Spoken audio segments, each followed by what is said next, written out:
First of all English में सुन लो, उसको मैं ट्रांसलेट उर्दू में कर दूंगा, बांग्ला में कर दूंगा, हिंदी में कर दूंगा, सब में कर दूंगा, ठीक है। First of all you have come over here to learn how to speak in English, in what manner you have to face the consequences where somebody is speaking English. You have to understand and you have to reply in English. लेकिन Urdu medium के लिए बच्चों के लिए, Hindi medium के बच्चों के लिए ये बहुत ही परेशानकुन बात हो जाती है कि वो इंग्लिश नहीं बोल सकते।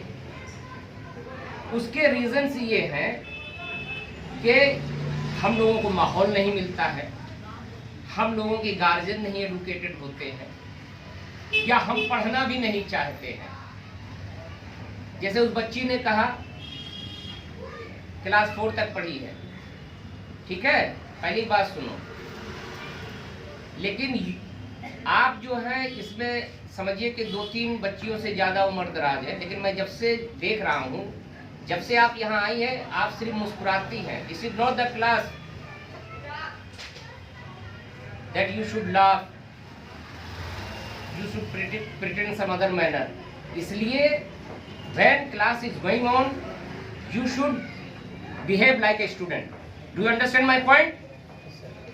नाउ इसके लिए जरूरी है फर्स्ट ऑफ ऑल कि आप पंक्चुअल रहिएगा।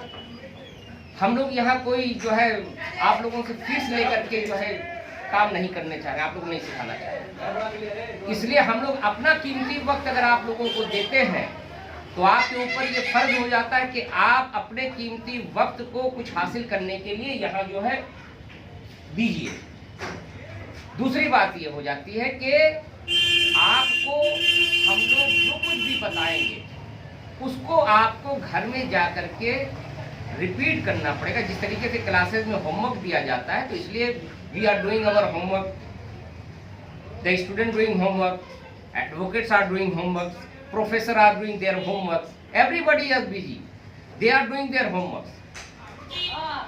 Okay, now the question is this, that today your first class, you are the future of the country, you are the future, you may be politician, you may be a doctor, you may be a lawyer in future.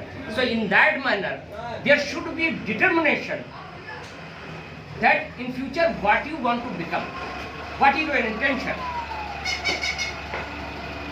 You have to pretend yourself that you are present over here, you have come to learn something, you have to respect your teacher as you are in school.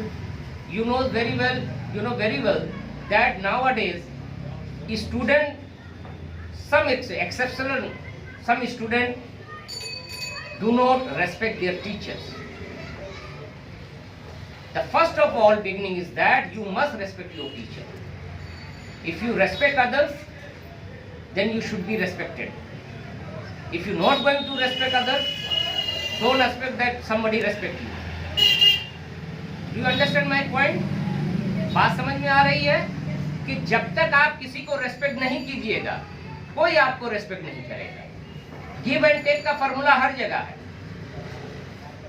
आप लोगों के जरूरी है कि आप लोग regular class कीजिए और जो चीज यहाँ से सिखाया जाए उसको आप लोग सीखिए।